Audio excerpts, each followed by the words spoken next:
Recording in progress. Welcome, everybody. How are you? Is everybody good? I am clearly still in the crystal cells mode. I'm like, hi, everybody. How are you? So this is the Runes Class 3, Binding the Runes. This is just a brief overview of all that binding entails and can be.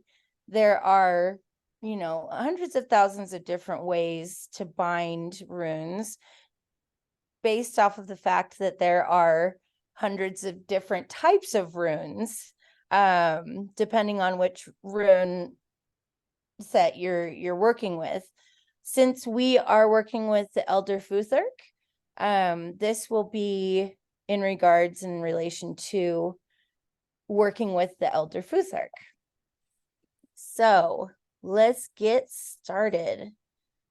I'm going to lower this. So binding runes, these are a couple examples. And as you can see down here, it says traditional, minimal, and expanded. So the traditional is they are using, you can see they make sure that each rune is shown, that you can see each rune, and you can and it has its own place, so to speak. And that's usually with the traditional, that's how they would do it in the texts, like the 1600s texts, and when they were rewriting the runes and putting them onto paper. Oh my goodness, I'm so sorry. They would and so the minimal is, you'll see a lot of the minimal in Viking runes, but the Vikings back then, they didn't use binding runes for magic or mystical purposes as a divination tool. They used binding runes more as a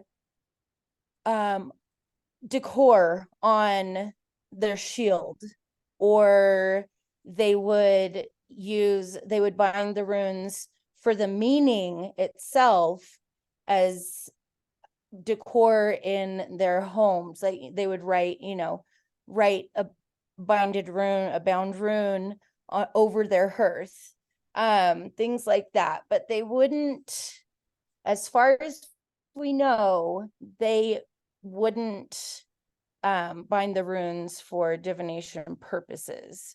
They would use the runes for divination purposes and mystical, magic, not magic, but mystical purposes.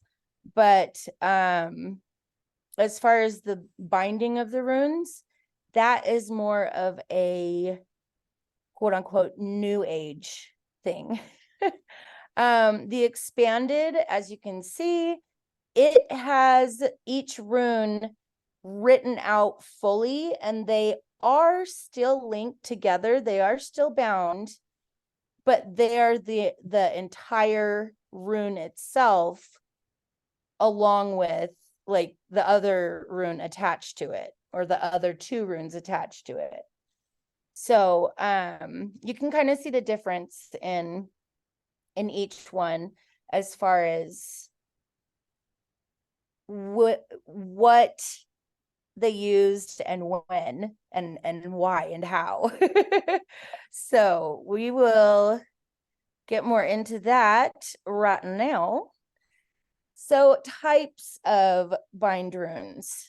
There is the linear, and linear can be broken down into two different subcategories. which are stacked. This is the first one, and it's called stacked. The most common bind rune, and it's made with 2, rarely 3 runes that share the same axes. In spells, they are used to manifest a reality. So I'm sure you guys all know, are familiar with this rune, bound rune. This is the Bluetooth symbol, and it is a bound rune. It's the linear. The second subcategory in linear bind runes is same stave rune. We can find this type in Scandinavian runic inscriptions. A series of runic letters are written in a specific order along the common axes. And in magic, you can use them to attack a problem or to push towards remedy. So as you can see, this is Odin. The rune letters are to the right, and it is same stave rune bound on the left. And the next one is radial or stave. We can find some examples of this type of bind runes in the Icelandic staves or Galdrostafir. Each rune or combination of runes stems from a common center point. Defense spells or amulets are the perfect candidates for this kind of design. So you'll see a lot of these, and I will say Andrea, she sent me one of these as a Christmas gift, and I have it hanging in my car on the mirror, but I'll go take a picture of it after class and send it to everyone. But as you can see, they're all coming from a middle point. So you've got all of them on the outside here, all of them on the outside here, and they are all directed inward into a middle point.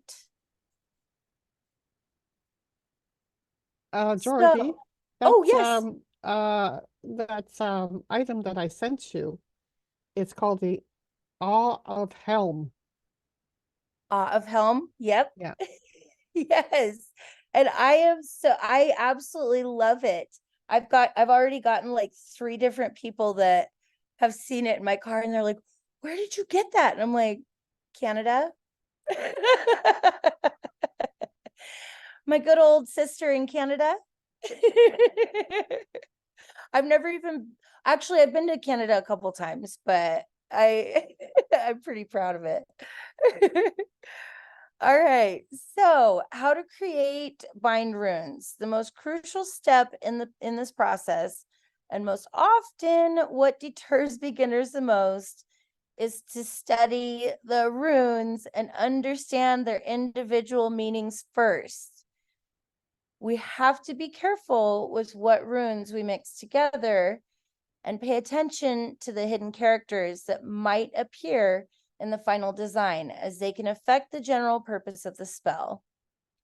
So that is the first and foremost, I guess, rule that I wanted to point out.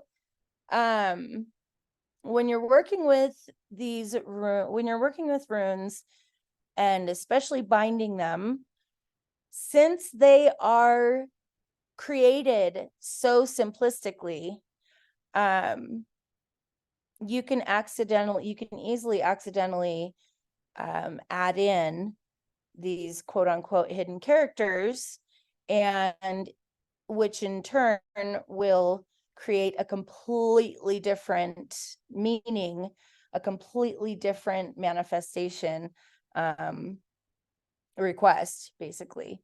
So you just got to make sure that you study the runes and understand their individual meanings first, and then begin to create and I would say the more complex binded runes, because if you're just using the linear and you do 2 or 3 runes at one time, you shouldn't have an issue. But when you're looking into creating a stave, or you're looking into a more complex binded rune, you definitely want to make sure you know what you're doing. Can you explain what a stave is?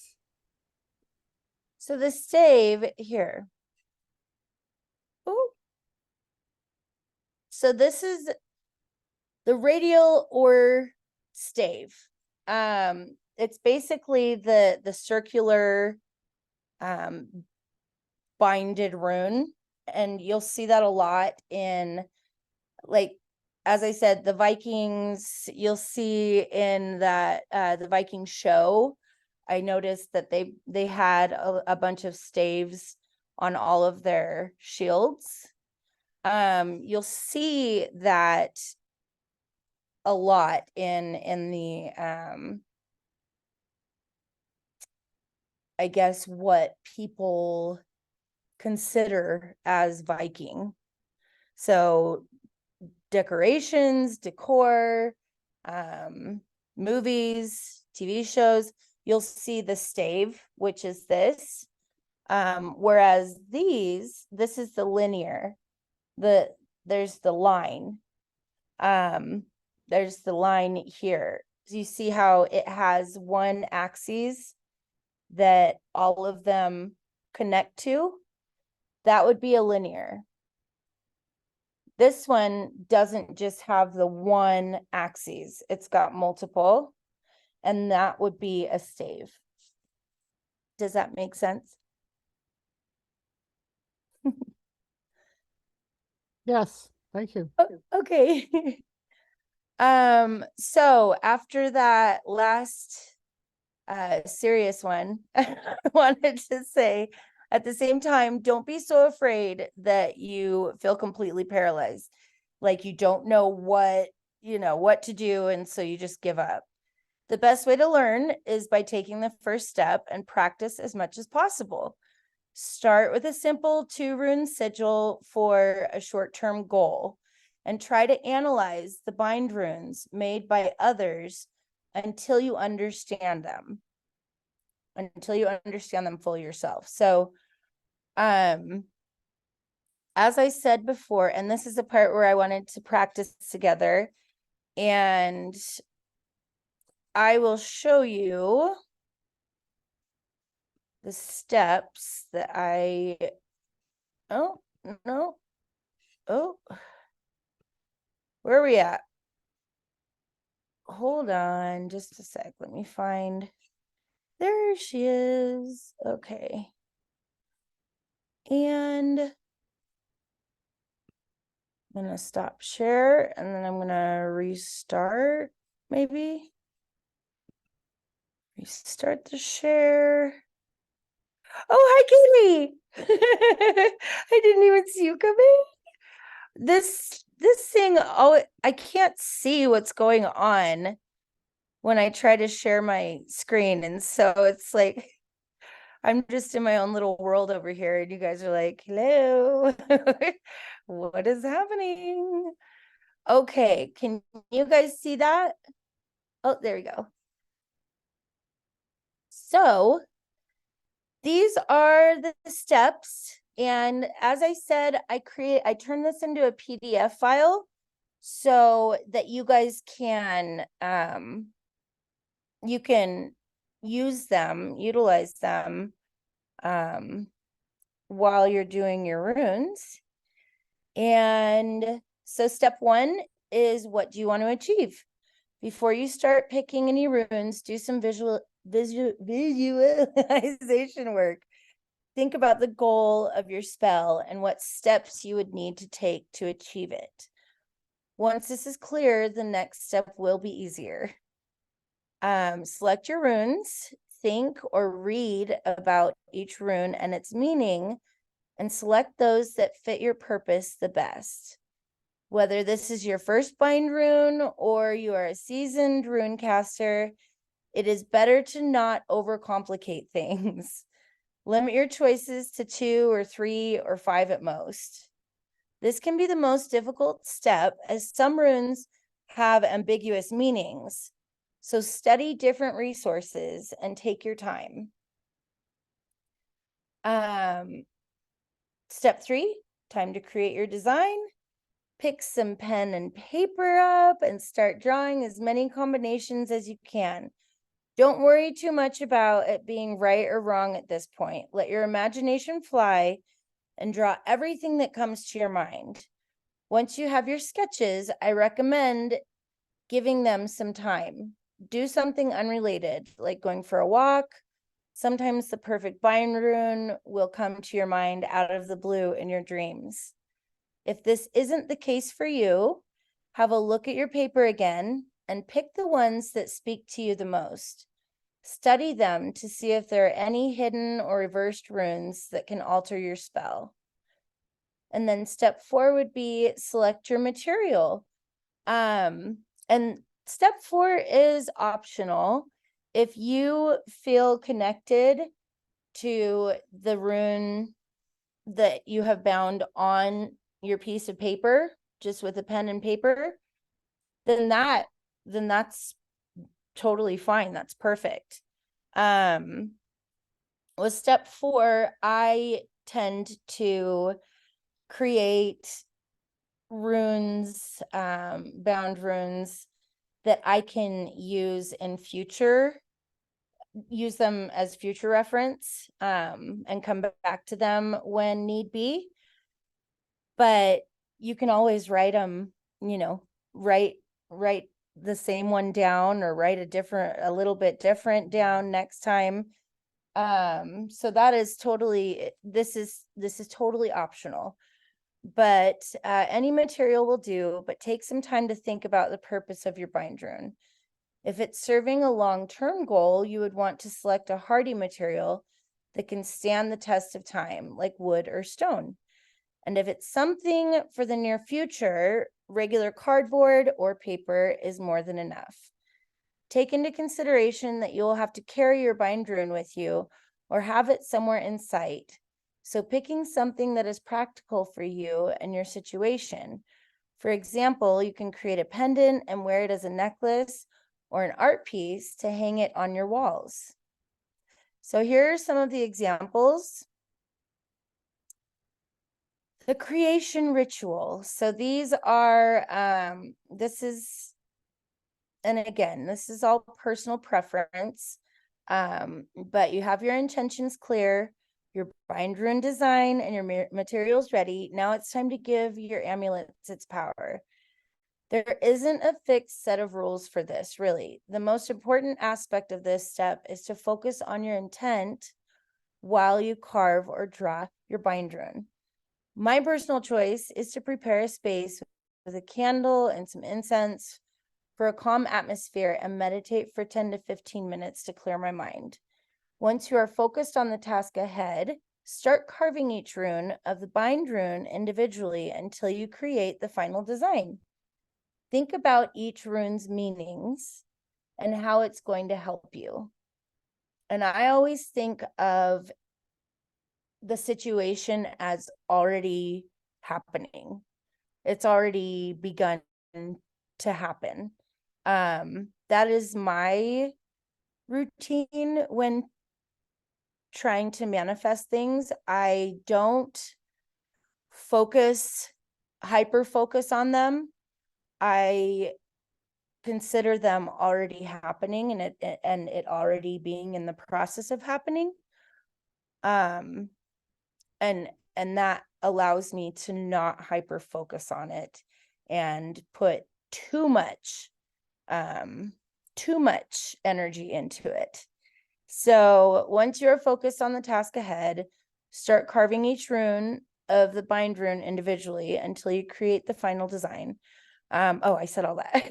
After you are finished, take some time to meditate and think about your intent again with your new amulet between your hands. To finish your ritual, thank the gods and goddesses for their help and leave a small offering for them. That is, for me, that's a really important thing, just because I've always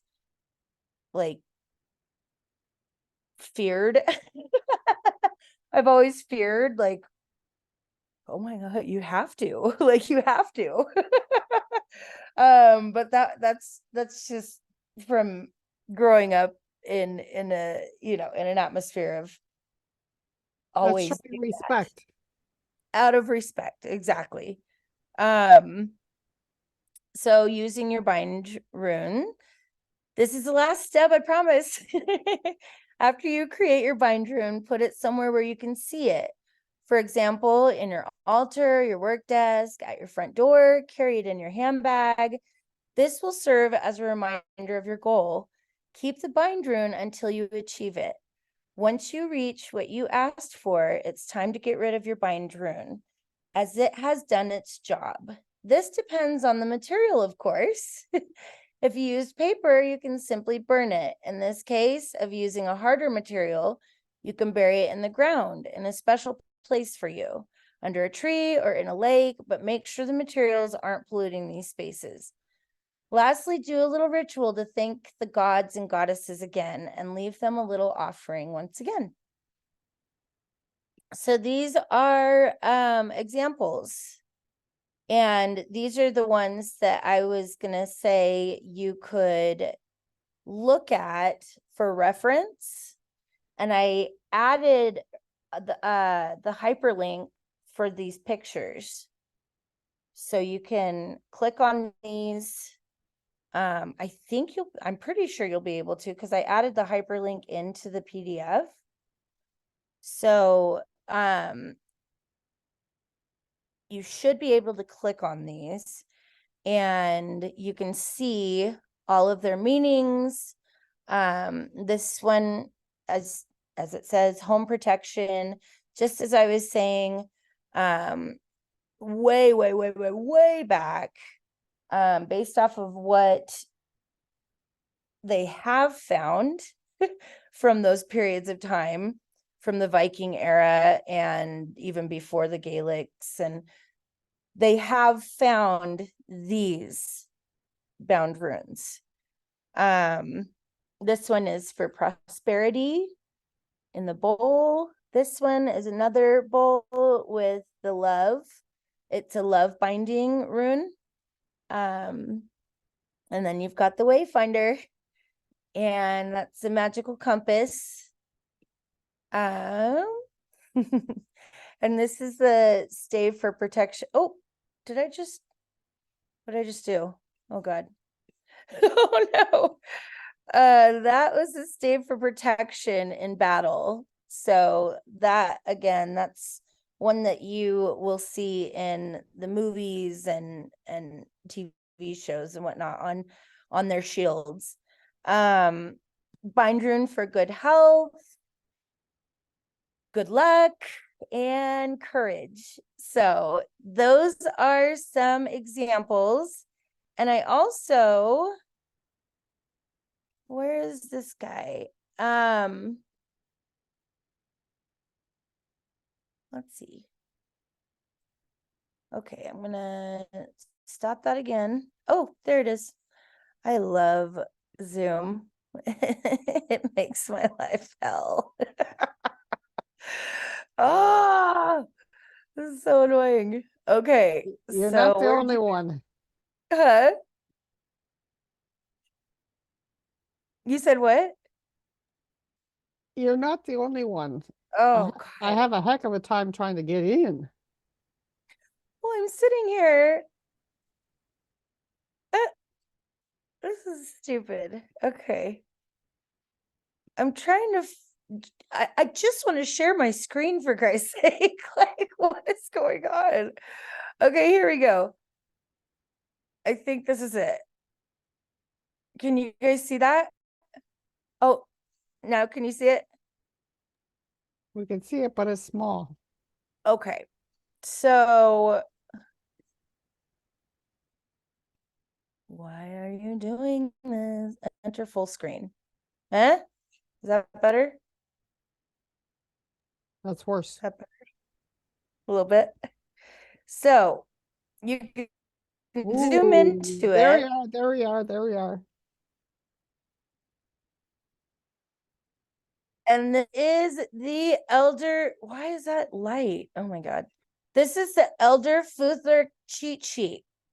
So you can reference these. And as I had said before, in my other classes, this is kind of the 1 to 6 word descriptions of what the meanings are. So this will give you a good source to reference when you're binding your runes and you're thinking, okay, so I want to create, I want to be prosperous in my move in my house, like whatever it is.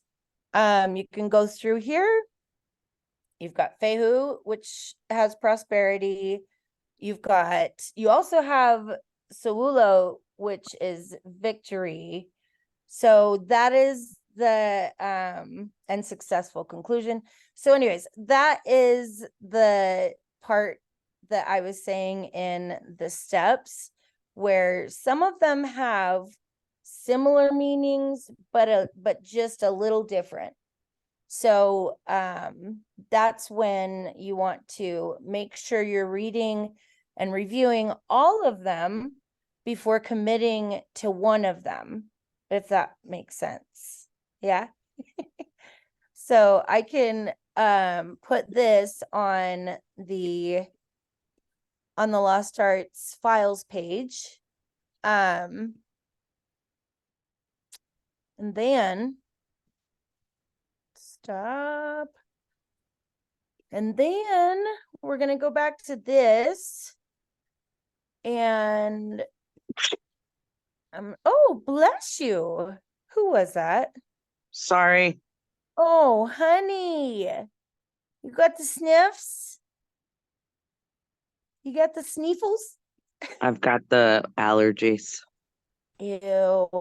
I hate allergies, girl. I'm sorry.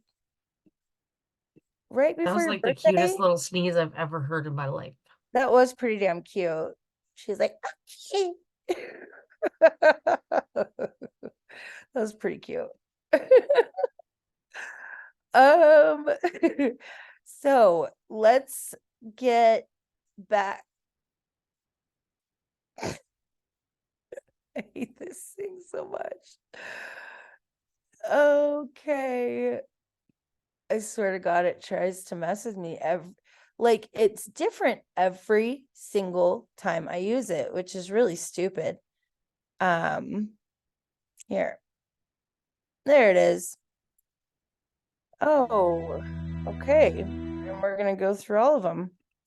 So now we are gonna go over the two, Raidho and Kenaz. Is that DoorDash? I think DoorDash just got here. Jamie, you can get your food. Raidho is ride. So that, yeah, they are. I just heard him. And so that's an easy way to remember this one. It's the journey, it's the vehicle. It's basically, with Raidho, you want to think of it as the journey as a bigger picture rather than just the little stops along the way. That's what I've always looked at it as, is the bigger picture, the journey as a whole in itself, rather than the small little hiccups, the small little, divots in the road. Raidho is it's a good one. It's one of my favorites. It definitely is focused more on accomplishing your life path, accomplishing what it is your journey is taking you through. Uh-oh.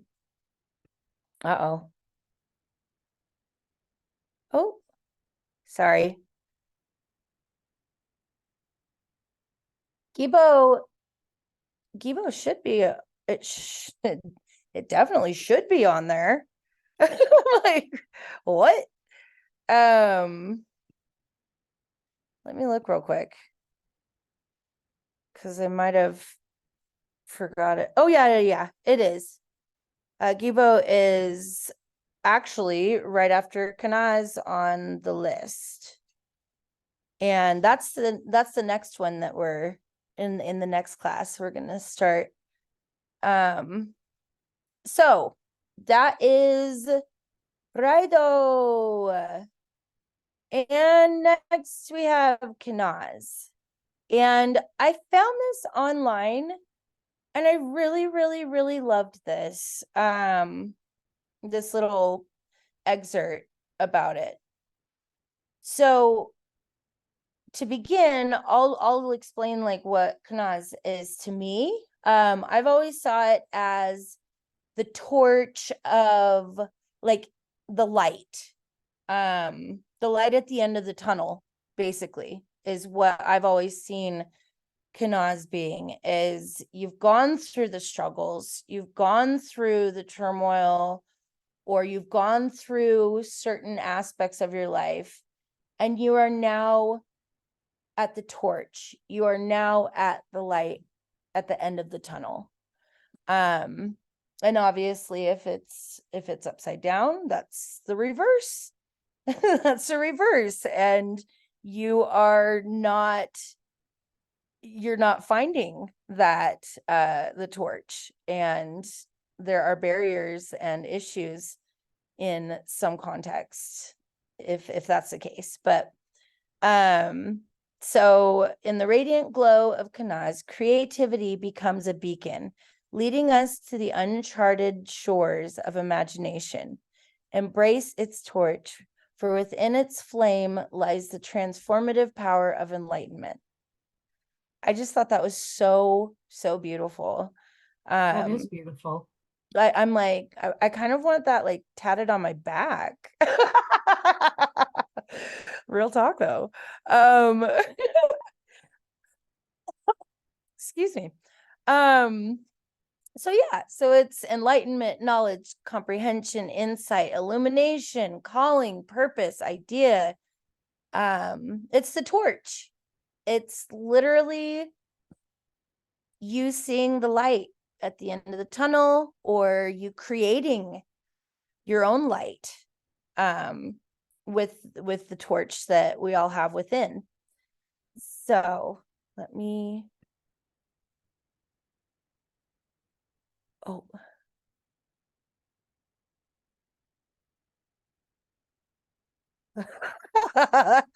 okay. It's just said Jody. I mean, that's not funny at all. I'm so sorry for laughing. I just I read it pops my back out before I read like in what context you were talking about, like what you guys were discussing, and I was like, what am I missing on here? What is happening in the chat, you guys? Wow. Sorry for laughing. I didn't Getting jiggy with it. Ugh. So, with that being said, that is the preface for Binding Runes. Jody's still dying over there. I'm like, Jody's getting her. Anyways, so so with that being said, I will attach those files to Jody. I will attach those files to the Lost Arts page, and the slideshow I'll make into a PDF, and I'll attach that as well. I can't. Okay. So I am going to